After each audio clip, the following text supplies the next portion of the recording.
But LinkedIn escalated our business hugely, like 5 or 6 times. You're great at what you do. You're the best kept secret. What's the point? Can't physically talk to 100,000 people in a day, but I can put something shit if it's 100,000 impressions. But yourself is not posting shit about recruitment because no one cares how hard my job is. People post about losing more than they post about winning, which I get makes you human. Our industry is tarnished with the shit that's in it. If you love what you do, it resonates. You know what I mean? People can see it. They get. I mean, your brand's bigger than mine. The shots, I know it's not. Welcome back to On Brand, another episode with me, Rosalia Lazzaretilli. This show promises to bring you the best, most renowned names in our property and finance industry. You know, those people that have built phenomenal businesses and they've done so with an incredible personal brand. Now, my next guest on the show likes to sum himself up in one sentence as a good recruiter, a good dad of 4, and an awful rugby player. But what he really wants you to comment on is just how great his LinkedIn content is. And every now and again, maybe ask him the question, Marcus, are your biceps getting bigger? So if you haven't guessed, it's the one and only Marcus Nanson. Hello. Yeah, hi, how you doing? I'm great, thanks. How good. are you? Yeah, good. My biceps are getting bigger, thanks for asking. Oh, yeah, good. I'm glad to hear it. Now, you have had a bit of a hot and sweaty ride into here. the... I don't know when this comes out, but it's like 35 degrees outside and we legged it. It's nice and cool in here. It's lovely, yeah. And we've got a very nice, refreshing, I feel like a balance of... do you know who this is? Yeah, amazing. Oh, liquid. So have a nice drink. Yeah, absolutely. I've been filling these bottles up all night. How's that? Yeah, it's all right. Yeah. So this is your liquid capital. Your friend, I know the Isaac. guys. Yeah, Isaac. Good guy. How have you been getting on? Yeah, good. He's a great guy, isn't he? Great guy, good product, different product. So that's interesting. We'll sell his product and his bottle. I'm not getting sponsored by Huel, so I might as well make my own drink. Liquid the sponsor? Liquid is a sponsor, I actually genuinely like the guy and it's a really good product, but I didn't know I had to say it as well. So Liquid is the sponsor, but also Stephen Henman from Method. Another good guy, yeah. So they're all very excited to have you on the show because, you know, I do talk to my sponsors about who's going to come on the show as well. Great. And your name was put in the hat. They go, so who? No, they were like, get him on. I was like, yeah, absolutely. So Marcus, I gave you a bit of a funny intro. So why don't you just give us the real intro? Who are you? What do you do? Yeah. I was going to say shit, Dad. Average rugby player. Oh, so you've got better at rugby now? No, I'm retiring this season actually. Right. 44, retired 3 times. This is the real one. This is the real one? I'm just broken. But dad of 4, real estate finance recruitment owner. Been doing it, I say 15 years, but that's bullshit as well because I think I've been doing it longer, but I stopped at 15. So I think 15 gives you enough that you've got experience without letting on that you've been doing it way too long. Like, why are you still out on the road? Like, what have you done wrong? So I like to keep it at 15. 15, yeah. So always just go with 15 years 15 experience. Works, you include COVID and stuff, you know, knock a bit off. Yeah, true. Yeah. And tell me, why this industry? Like, why did you build your business in recruitment in this industry? Fell into it as everyone. 2008, the crash happened. I was a commercial finance broker, tough gig. And I was I was really good at what I was doing. I had no idea what I was doing there. Right. So I'm actually. So you were really good at not just flagging it. Yeah, which is recruitment, right? No, but it's talking for a living, isn't it? And it was just, I met a guy at a party. He said, "You're absolutely wasted what you're doing at the moment. Come work for me." Went nuts for like 2 years, great time, 6 figures. And I didn't really understand commercial finance. So when they came in and said, "Oh, by the way, the funding lines have gone," I was like, "Cool, what's the funding line?" Yeah, great. I'm just selling Scottish land to Northern Irish guy. So it wasn't like, I had a good niche. I found some good guys that I was doing a lot of business with. Then the market crashed. So then my mates were out of work as well. And I realised I could get paid to find them a job. So I've never actually worked for a recruitment company, so I could be doing it completely wrong. No, I've never worked for one. I have. I've done recruitment before. Mugs game. Yeah, for construction. Have you? Yeah, so that was like one of my first jobs coming out of university. Yeah. Not planning on getting into property and finance. It was just, my mum's was in recruitment. Yeah. She did like more commercial and industrial, and then I went into construction. Yeah. I mean, it's a people business, amazing. Right? It's just the same thing. Like commercial finance, I never really thought about it as the finance side of things. It's just picking up clients, which is what I can do. It's just talking, isn't it? It's not like, it's a relatively, that's the good part of the job. Yeah. Like the actual recruitment bit, I'm quite lucky I don't have to do too much of that now. I mean, obviously I spent 10 years just bashing out the phones, but the actual bit I love is going out and getting the business and people, I think it's like maybe an ego thing, like just people listening to you. You understand more about their business on that side of it than you do. I think I remember Guy Harrington actually is coming on. Said to me years ago, and I said about like shitting myself going to board meetings because these guys are incredible. They know way more than me. And he was saying, but you know more than them about the thing you're going in for.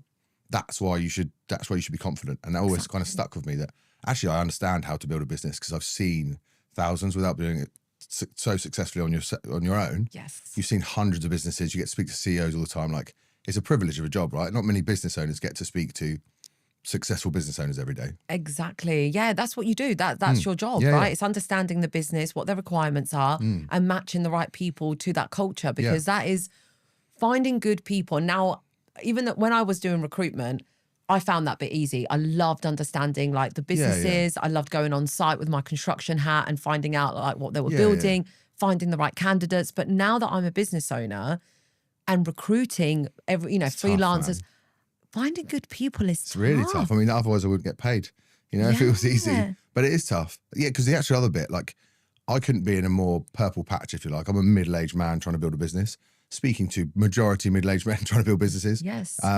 So, I am in a really good place with understanding everything they do resonates with me, but it doesn't make it easier finding more candidates because it's tough. I've had some really great CVs, people apply, especially in the freelance and creative world.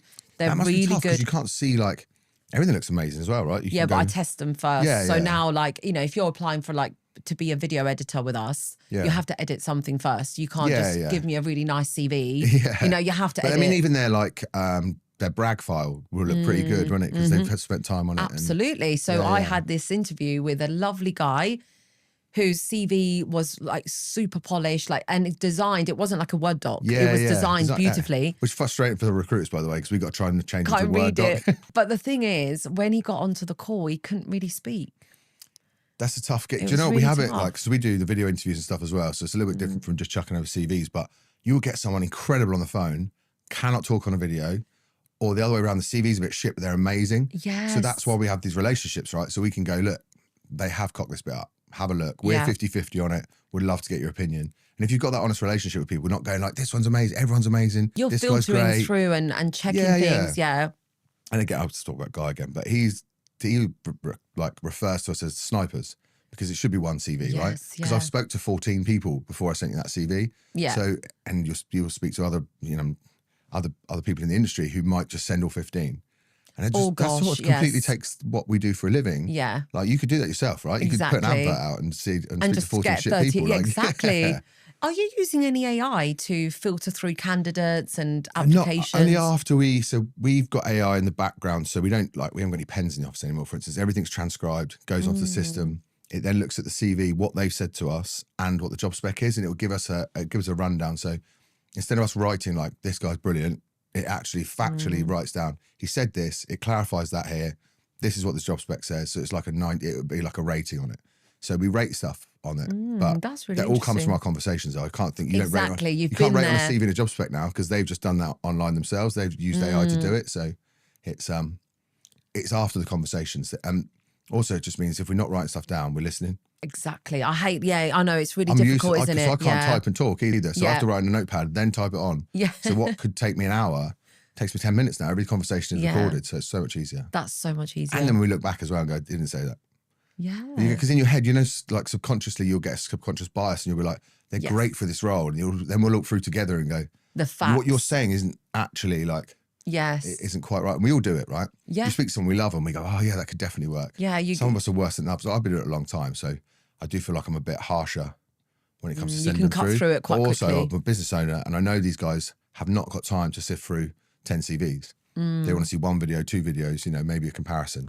So I probably don't give as much leeway as the others, or especially new people that come in. They want to help everyone, don't they? Which is great. That's what's going to make them great recruiters because they've got that empathy and they want to help everyone, but we physically can't. I love that. Yeah, no, it's true. It's true. You physically can't. No, that's right. And it's good to recognise that and recognise it early. Yeah, and also we're doing them a disservice as well if we're like stringing them along. So it's much the same as lending. Very good and, point. Like BDMs and stuff, a quick no. Yes. You know what I mean? It's just get it done. That Can't not help now. You with that. Yeah. We'll have a look. Yeah, exactly. The role that you think you're good for, unfortunately, that's an awkward conversation. It is, yeah. It's because they just say, just send it. Because I love the fact that people are confident enough to do it, especially with men. Do you know this facts about men and women? Yeah. Like 70% of men will go for jobs that they're not qualified for. Oh, 100%. And 70% of women won't go for jobs because there's one thing on the job spec that they're not qualified for. That's correct, yes. That's nuts, that is isn't true, it? I know. So you also have to look at the person you're speaking to and go, maybe persuade someone that they can do it, or whether it's worth a conversation, or dissuade, is that a word? Yeah. I put them off almost, being like, yeah. No, it's true. We see those statistics all the time. That the men would just be like, well, I'm 30% of my way there. That'll do. I'll learn the rest. That is. And women will look at one line of job spec and go, I can't do that. Yeah, I can't do that bit. Yeah, 100%. Yeah. We get that a lot more, especially with a lot of senior stuff that I deal with. They'll look through the duties and go, well, I can't do that. I'm like, well, you can't do that one specific thing. What you mean is, so when I explain the situation to them, I'll say, like if it's a treasury or whatever, that they haven't done this level of reporting before, so they would need someone to help them with that.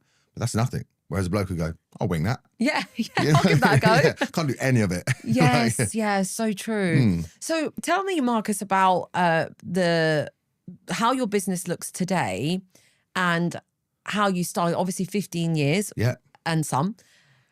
Is there a definitive difference, and was there a time where you could see that difference change in your business between pre-LinkedIn and post-LinkedIn? Yeah, I think so. Well, definitely so, actually, because all of my business I was a one-man band for ages, just locally doing mortgage brokers. So when I kind of branched off into London, I still don't think I was even doing LinkedIn then. But LinkedIn escalated our business hugely, like 5 or 6 times. And when would you say that happened? That's a great question, because I always think like LinkedIn's only been around for like 3 or 4 years, but we've probably been on it like 10. Yes. I couldn't even tell you when it is. Yeah. But because we started talking. Oh yeah, go on. And the business coach said to me, like, you're great at what you do. You're the best kept secret. What's the point? Like, tell people. Yes. And I know everyone thinks it's easy because they will see you online and they assume it comes naturally, but actually nobody wants to do that first, do they? Like, I don't want to talk about how good you are. It's an awkward conversation. But then it becomes naturally because you're just not bullshit. You know what I mean? You're talking about like case studies and you're being honest, or you're giving your opinion on something that resonates with someone. But all that doesn't come naturally. I don't think it was tough at the beginning to go, just start posting. And so what convinced you to give that a go? Like, how did it make sense, and what persuaded you? Honestly, when I got the business coach, I didn't have loads of cash. And she was like, I just said, and it was quite expensive. And I said, I will try, whatever you tell me to do. She was like, okay, podcasts, go on LinkedIn, do that. And I was like, podcast, are you mad? And that was a live one as well when I first started doing it. That was frightening. So it was live on LinkedIn, so you couldn't cock it up at all. It was, and I struggle with like not saying what I think, you know what I mean? So I'm always conscious of, like over swearing or whatever. So, but I did it. And then I did the LinkedIn thing, and then we started getting traction from it. And then you slowly start to get clients from it, or even getting noticed from it. Is like, and now it's completely different. Like, again, it sounds egotistical, but it's great to go to trade shows and stuff now because you've broken down the barrier already. People already know you. They're like, I'm a big bold bloke. I'm quite easy to spot. So it's nice. People can it was already that trust barrier. Yeah, because they already know, like, and trust you from having seen your videos. It's so weird. Like, I think first time I met Richard Green at Len Hub. We're in a pub. I love him. Love him by the way. He's one of my favourite people. And he said to me, like, feels really strange, like you've been in my house, because like I listened to you on a Saturday when I'm cleaning my house. I was like, Rich, I've definitely not been in your house. We've just met. So Richard, you know what was funny? When he's bumped into me at these events, he once goes, Matt, how are you? To my husband.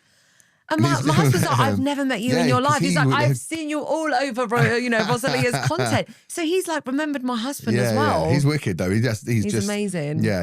Yeah. Like, and he's now putting himself out there a bit more, isn't he? Yeah, I would love it. I mean, not the real what we know. He won't do it. No, he won't do it. But he's more opinionated than me, and he's but he's having to do a little bit more corporate videos, isn't he? Like for Len Hub, So and it is good. And we're loving them. Stuff. Keep going. No, we love it. 100%. Especially because he's such a big personality. I've said to him before, it's wasted, like not getting you out there, because people that know you love you, but you can't get that out. Like I can't physically talk to 100,000 people in a day, but I can put something shit if it's 100,000 impressions, but I can put something up, and like, a football stadium worth of people can see that day. You can't do that. Like I'd come to London every week. I can do 8 meetings a day. That's top end. 6 in the summer because I need a little bit of time to cool off in between. Yes, absolutely. But do you know what I'm saying? How much of that can you get out through content is incredible. That was my deciding factor. That was when I was working full time. I didn't even need I didn't need a personal brand, and I didn't know what a personal brand was. Didn't have my own business. I had a full-time job. So all I had to do was go to work, talk to people about bridging loans, go home. That's it. Yeah. But I remember being given like a £5 million target And I was like, how am I going to reach that target with a couple of meetings a day? Yeah. Like, how am I going to get 15 apps in a week and I'm only going to speak to 6? Like, how can you do it? Yeah, how am I going to do that? So I just like started posting on LinkedIn, like, oh, I've just been to Essex and I've seen XYZ broker. And then I'd get out of the meeting because it's like an hour with the broker. I'd get out and then my inbox would say, when you're next in Essex, can you come round here? Because we've got some. Yeah. And I was like, yeah, sure. Yeah. So you could never have done that online. You can't drive to people you don't know. Yeah, exactly. So like that was the leverage for me. It's like my worst performing posts, and there are many, will get like 200 views, but that's 200 plus one. Some of my best ones there. There's some of your best ones. So tell me about like, what do you post about? How do you decide what to share? The one thing I'm really conscious of is not posting shit about recruitment, because no one cares how hard my job is. No one cares that people don't show up. People don't care that they don't pay late. You know, and I hope this resonates with brokers actually, because brokers seem to be the worst at it, right? They talk to other brokers in their posts, but brokers aren't your clients. Exactly. I do think there's an element of, right, and this might be more controversial as well, like people post about losing more than they post about winning, which I get makes you human, but I also think like people want to work with winners. Like maybe not every post be about a deal that fell through. I do get it, and I do understand it. Then you look at the people I work with, like they're winners. Do you know what I mean? Yes. They said whenever I put stuff on, I want it to resonate with them. I always put about hardships and like, something slightly tough, but don't let that be your persona. Your persona, yeah. Always a drama, always like something chaotic going on. Yeah, God, like I never might mention like politics or never get involved in stuff. And also, if I do a serious post, generally if people answer, I just take the piss out of them in the comments. Yeah. So that's my personality, I can't take things seriously for too long. So, but yeah, back to your point, it's got to resonate with the client, right? Mine is about lenders, brokers, lawyers. It's the people that should look at it and go, oh shit, that guy knows what he's talking about. As opposed to, oh cool, he's been on hold for ages, or like people. Yeah, like someone let me down today. They didn't turn up for their job. Yeah, and brilliant. Candidates are so it does happen, but no one will tell you about it. Yeah, no one exactly. cares. Literally no. Yeah, it's and it's the same. Do you know what post I hate is like when brokers take the piss out of clients and they say, oh, when you ask a client to send you an SA 302 and they send you this and they roll their eyes and you're like, yeah, come on, you're man, just that's taking the your piss job. out of your client. Yeah. Like I could be watching that's that. Like me saying, oh God, do you mean like a lender doesn't understand the recruitment process? Yeah. Some don't. Or like someone sent me like a 10-page CV. How boring! Like it's like, well, it's your job to fix it. Absolutely. Yeah, I don't like people's posts. It's just not going to resonate with anyone. No one's going to look at it and go, cool, and work with that guy. I think everything we look at is that's for someone to work with us. Yes. I think people use it too personally, where they're like, oh God, this will resonate with my mate. Like I don't give a shit. Yeah. You just phone your mate. Yeah. This is online. Exactly. This is linked, especially LinkedIn. LinkedIn is where my clients hang out, not my mates. I mean, I'm very lucky in this industry. Yes, I know, yeah. Most of my clients are friends now, but I'm thinking about, they probably don't read my shit anymore either. Yeah, true. You know what I mean? So you're talking about new people looking at you, things that resonate. I already resonate with them because we sit and have dinner together and we get on really well. And, so I don't need to kind of direct stuff at them. But the new people that come in the industry, or even if you're referred to by someone, they're looking at your stuff and they see you go moan, like, they're not going to want it. Like, they want to see you win. Yeah, I really resonate with that because, again, another, frustration is people posting shit about someone else to make themselves look good. So, like, they think they look good by saying, oh, we don't do it like this and we don't do it like that and we're not like that. I'm like, well, how do you do it then? Why don't you just tell me what you do? Really interesting, actually. I don't think this industry's got loads of knobheads in it. I think there's a few. I'm very lucky that I don't have to work with them. But I think if you look at the companies with dickheads at the top, it drips down into their marketing. Of course it does. 100%. The culture is going to be because they'll go, oh, we'll take the piss out of them and go, that's not right. You know what I mean? Like, no one thinks you're better because you said, oh, they're shit. That's exactly right. Exactly right. Like, I think the it's perfect just example do your own is thing. MFS bandwagon. Like, it was really, really hard. I told some of our guys to take some posts down because they meant it in a really empathetic way, but people were still going to take it as just sharking. So I was like, let's just help everyone we can, but it behind the scenes, because nothing is going to look good. And then you have people absolutely smashing going at it. And I was like, that's people's jobs. That's people that can't pay their mortgage next month. Yeah, I just privately messaged a couple of people. I was like, are you okay? Yeah. Oh yeah, we helped. When we found out, it was a Sunday, wasn't it? So we started then, and it took us a week to get through everyone, to interview everyone. And we were doing, this is going to sound like, what's it called, virtue signaling, but we were helping someone for free. And we're like, we haven't got anything for you, but speak to these guys. they're looking at short-term contracts, etc. So the guys in the office smashed it. Like they nailed that stuff. And then someone wrote about how hard it works, and I was like, just take it down, because it just looks like, again, the virtue signaling bit, doesn't it? You just don't want to, because everyone knows we make money out of placing people as well, right? Yeah. So it doesn't matter what we do, and recruitment as a whole hasn't got a great image, which we are trying to change. But well, I was just going to ask you about that, because often I do see like people posting on like LinkedIn saying, oh, we're looking for so-and-so. And then at the bottom in big bold letters, they say no recruiters. Yeah, I like to put on like, my sink is leaking, no plumbers, please. Just let them know. Just go, that's, no, it's ridiculous. But I do understand. Like, I understand budgets and stuff. And also, our industry is tarnished with the shit that's in it. It's a low bar to get in. It used to be a very salesy job. Yeah, because you need a phone book. It's not a thing anymore. Yeah. You need a phone. That's it. So it's a low bar to get in, and because you can make good money in it, it entices the wrong sort of people in. But actually, the ones that last are the ones that are empathetic, the ones that really care, the ones that technically will understand a job. Like Callie, who works for me, technically knows more about like funding lines and stuff than most people that work in the industry. She is gifted at that. So, and she's not salesy at all. She doesn't need to be. I'm more an emotional salesperson. Do you know what I mean? I love the emotion of it. Yeah. I get excited by getting people jobs. But it's not that salesy sharkiness that, but the industry has had that. Yeah. So I do get it when people say no recruiters because they've been burnt. It costs a lot of money to use recruitment companies. Yes, yeah. Like, it's not cheap. But if it's done right, it's so cost effective. And also, if you haven't got the right people in your business, what business do you have? You never scrimp on your accountant, right? You go like, they would have KPMG at the top and want to pay 5% less than their recruitment. Yes. That's, for me, it's the wrong way. People are the most important thing. Yeah, you've got to invest in your people. 100%. And if you haven't invested in the way to onboard them, because if you just get the cheapest one, or the one that exactly. applies, bottom 20% of the market apply for adverts. That is the horrible nature of it. You occasionally get lucky. So if you're chucking an advert out there, or you're chucking a LinkedIn post, it's the guys who are actively looking for work because they're out of work, right? To the passive candidates that we speak to, the really good ones, the ones that you have to sow the seed and it takes months, the shit we do in the background that no one else sees, that's what people are paying us for. That is the true value. I've got to wish it was easier to post an advert. Yeah, absolutely. I mean, back in the day, when I was... Probably was back, because everyone was out of work, right? So 2008, 2009. Well, it was just a bit more acceptable to like go on Indeed and go on these like recruitment sites. And I would like headhunt a lot of excellent, quantity surveyors and a lot of like project managers and top of their game who didn't look like they wanted to move, but their CV was just there. Now LinkedIn is your CV, right? Exactly. I mean, that is your personal branding website. How much does LinkedIn or social media play a part in how a company today is hiring? Does that I think it's important, actually. We were talking about this with a customer the other day, because they haven't had a great start. Their new business haven't had a great start with like offers not being accepted, etc.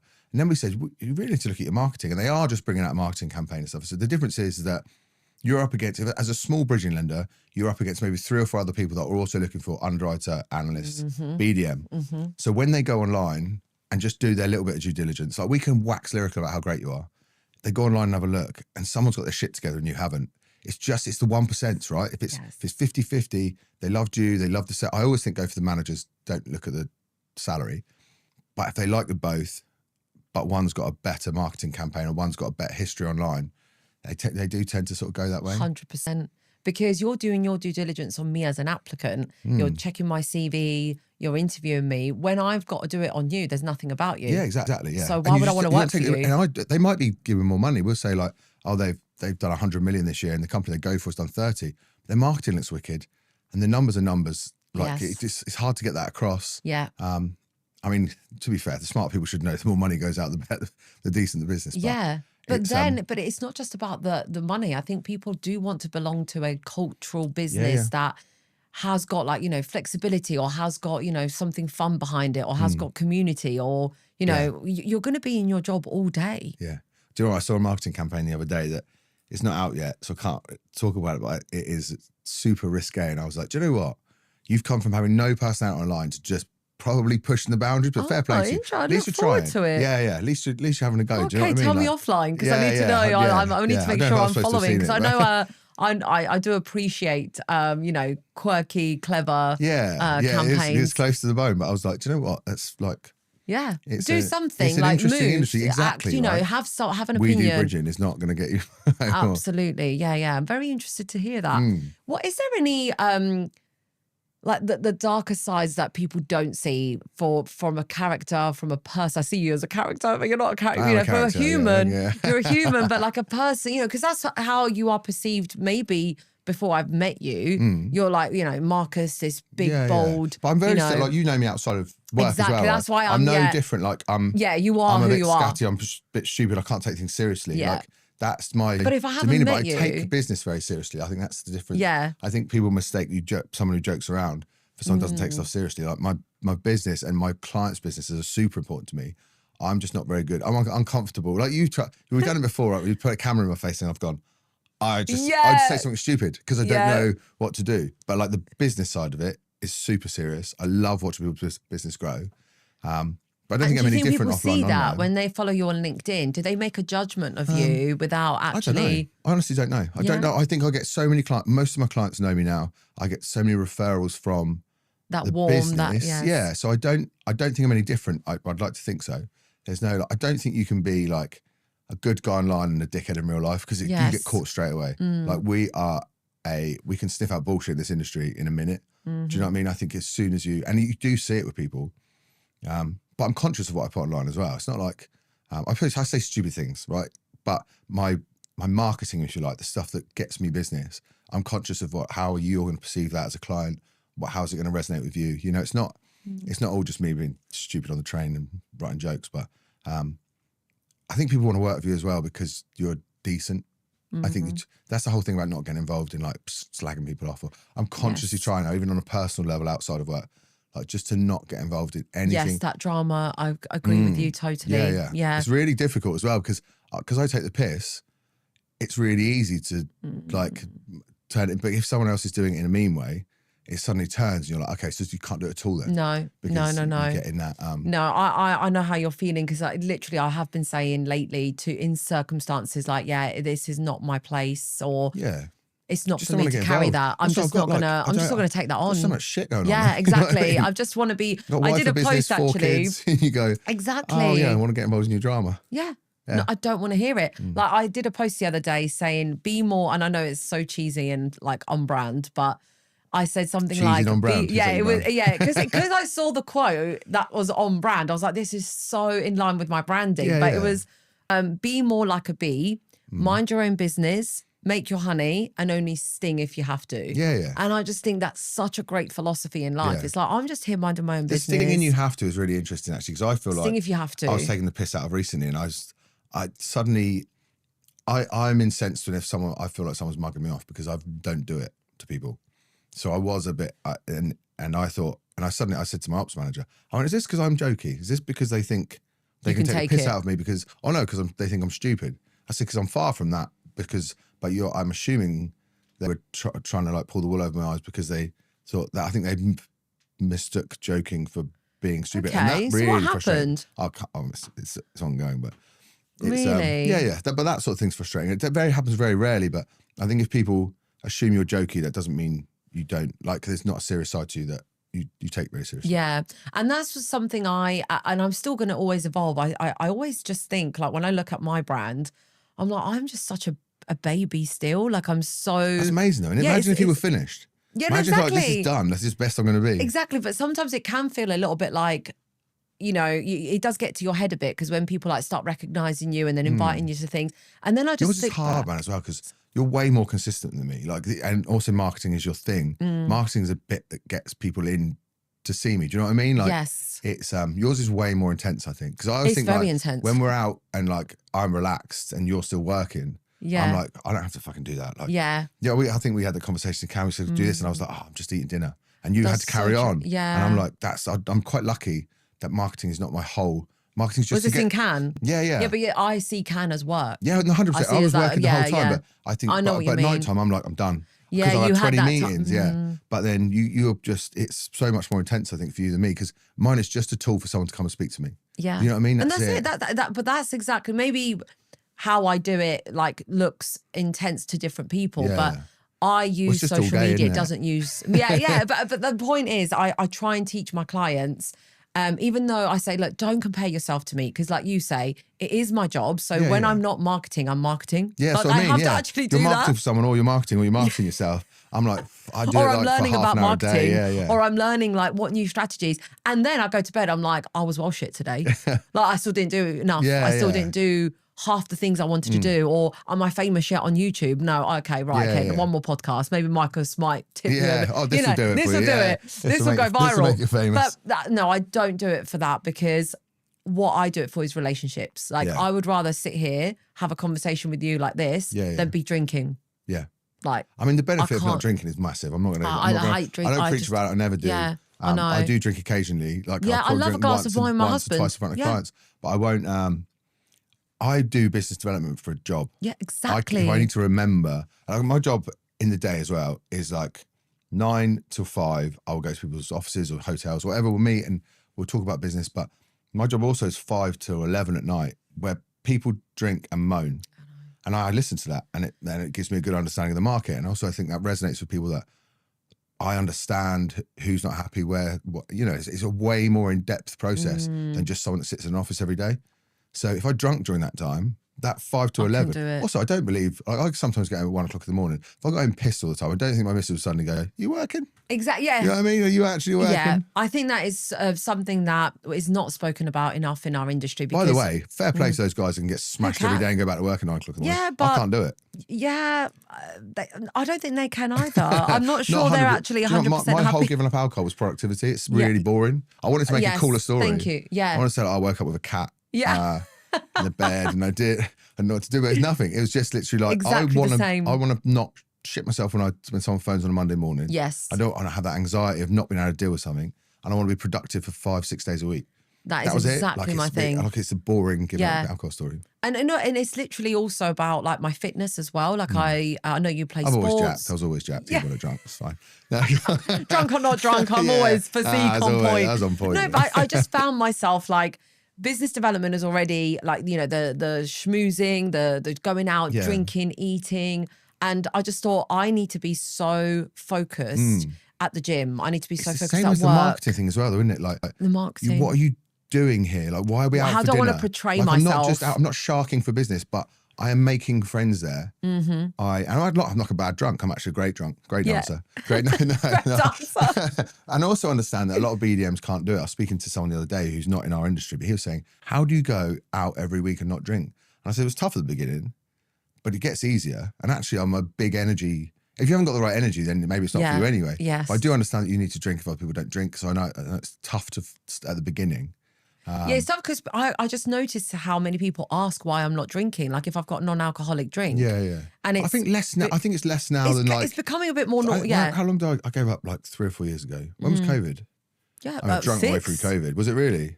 That's probably a good reason to give up. Wine on your Frosties and stuff when you have school runs. No work. It was 6 years ago that it started. Was it? Oh, okay. So I gave up just after that. So, but I went 3 years solid of no drinking whatsoever. Yeah. Until I was comfortable with it. Yeah, exactly.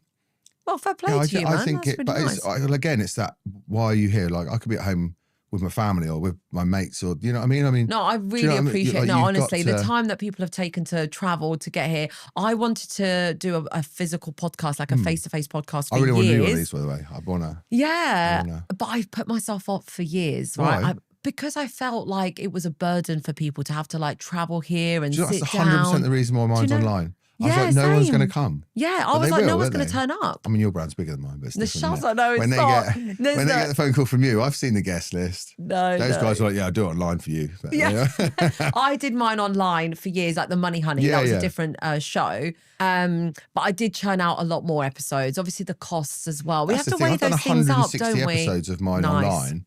So it's just a lot. But I really want to do this now, just because I can get deeper into. Do you know what? This is the deep chat. Yeah, these are like very select few guests that I've chosen. That okay. That 2. I want to highlight in the industry because Colin, great guest. All the best people and Colin. Yeah, good. Because look, this industry is made of people who have built relationships for years, and I've come along, and I'm this. Like I said, I'm a baby in the grand scheme of things, right? And I look up to these names. I look up to these businesses that have built like a different strand within our finance industry, within property. And I really admire and respect like the effort that it takes to do what they do. I know. I fucking love it. I love listening to their stories as well. Yeah, it's incredible. Because like, I know some of the people you got on here, and again, I get to do that for a living. I get to listen to their stories all the time, but it's a privilege, isn't it? Yeah, it really is. It really is to be sat here with such amazing names. And I really hope that I can transmit that through the screens, people watching at home, so that, and once upon a time, when I joined this industry in 2015, you wouldn't bump into each other. Yeah. Right. If I wanted to hear from like, CEO of whatever bank, I'd have to go to like an expo and things like that. Now I could go online and learn from that person. And that's what I'm trying to make this industry. That was my whole mission with Manuka Media, is to help make property and finance more human, more relatable, more accessible. And you genuinely are doing that. Not blowing smoke at your ass. It's a good, you're the people that you are working with as well would never have done it. I know. Do you know what I mean? Yeah. Do you know, we had the conversation, didn't we? How many years ago was that? That was it. You rang me about doing a video, wasn't it? Doing a video, and I was like, "What's your? Have you got any secrets?" And I think you thought I was going to sell. No, because you were like, "So what do you do then? How can you help me?" Yeah. And I think you thought I was going to sell you a package. You probably rang and you were like, "Oh, let's just see what she does." Yeah. But I was like, Marcus, why don't you just post it? Yeah, just post it. Because I knew you could. Yeah. I knew you could. I wasn't going to be like, right, well, let's go through a framework. I knew you could. And there are people, I think, fair play to them as well, who need help, because not that it comes naturally, so it doesn't come naturally to anyone. The best tennis players in the world have a coach. Like I talk for a living. Yeah, exactly. And I love the industry, so it comes across, so it's easy. Like it's tough if you've got, like, where do you start and that kind of thing. What you do for those guys makes sense, because it's they need to. How can you do something you've never done before? If you've never been there before, how can you take yourself there? Can you? Right? And the best, I have a personal training gym, as in I go to a personal training gym. And have done for 2 years. I only work with personal trainers, and I've never been fitter. Like the competitions that we've been doing, because when I was on my own, I was just like, lift a couple of weights, you know. But if you want to be the best, my marketing still goes on. The podcast stuff is consistent. Yeah, you have been. But the other bits, but then I'm very lucky to have like Katrina in the office who helps me. Not find the guests, but she just makes sure it's booked in and she makes sure I'm ready and stuff. Oh, but it's a big thing. That's the other thing about doing these, right? And the planning. Yeah, the planning. Is this hard? Yeah. Like, is this well, I enjoy it. Like you know, it's, for me, this is so much more. I know I'm really boring. I just think like so time in the day though, I'm like, I said, right, I want to do a podcast. I want to do it in a studio. I think it'd be wicked. Most people are my mates now. Like most people would do it. Yeah. But then you're like, where do I start? And then next thing, it's 6 weeks down the road. No, just do it. Yeah, I know, but just do it. Yeah, I think the same as my video posting online. Yeah, exactly. Like just do it. Just do it. So okay, cool. Next week, Marcus is on like a studio. He's on TV. He's like, got any spare rooms? Yeah, these are great. Yeah, absolutely. And they've got other rooms as well. So check it out. But Marcus, if for anyone listening, like thinking, oh my God, I'm not great. I thought this was going to be completely different. I kept in my head thinking, I don't want to talk about the same, like, brandy shit that we always do, like about this show's called On Brand. I know, but it's been really good. It's been completely different. I mean, it's been excellent. Good. I'm glad you've enjoyed nice it. Chat as I know. I can't believe we're wrapping up. But like, I feel like, how long's it been? I know. Getting there. Yeah, it has. I'm not going to look over there. No. I was really tempted to look over there at the beginning. But for those people watching who are thinking like, oh yeah, but it's easy for him. He's so confident. He puts, like you said, you talk for a living. He puts himself out there. That's not for me. Why or how would you think about a founder? Like think about Isaac, if he hadn't done this yet, right? He hasn't yet fully done the work. Getting there. He's getting there. He's adopting that strategy. What would you say to that founder thinking about blowing up their business, putting themselves out there, but they don't think they're like you? I think if you use him as an example, it's really easy because they are like me, because they're really passionate about what they're doing. And that's all you got to do. Like, it doesn't matter about how good you're at talking. If you fucking love what you do, sorry, I can't. That's okay. If you love what you do, it resonates. You know what I mean? People can see it. They get it. You're good energy because you enjoy what you're doing. Like, I love helping people. I love growing businesses. I wish it would grow mine as successfully as growing other people's, but nonetheless. Sometimes it's, Yeah, but I mean, the ironic thing is you spend 12 hours a day on someone else's and one on your own. Well, that's it. But I don't think you need to be a great talker. I just think you need to love what you're, just be really passionate about it, and it resonates, and people will be interested because people want you to succeed as well. Yeah. Good people with good energy exactly. want you to succeed. There's loads of people in this industry who want you to succeed. Happy people and successful people want you to be happy 100%. And successful. And why do you not surround yourself with those people, right? And that's what the industry's full of. Wow, what a beautiful wrap up there. Thank you so much, Marcus, for making the time to actually be here with me. Thank you very much.